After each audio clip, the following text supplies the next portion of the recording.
how to add a beneficiary to your PNC account. Hey everyone, welcome back to the channel.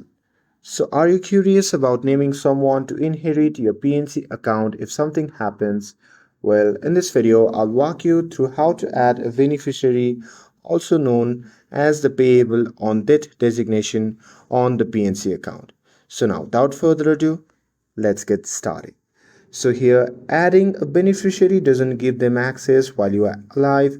It simply names who receives the fund automatically after you die.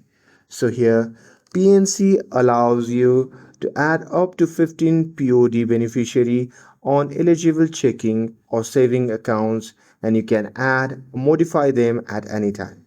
So to do that, you simply have to log into your PNC online banking or the mobile app, and there you just have to navigate to your profile account settings and then select add beneficiary or manage beneficiaries. And after that, you just have to follow prompts to enter beneficiary name and contact info. And if you are married, your spouse must be the first consent.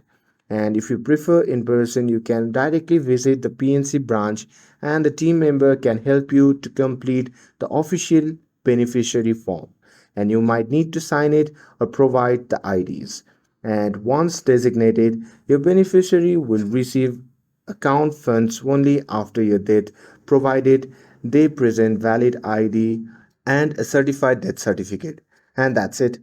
A beneficiary is a smart way to ensure your PNC funds go where you want quickly and securely. And with this, if you found this video helpful, then don't forget to like, share, and subscribe to get updated for more videos. Thanks for watching, and I'll see you in the next video.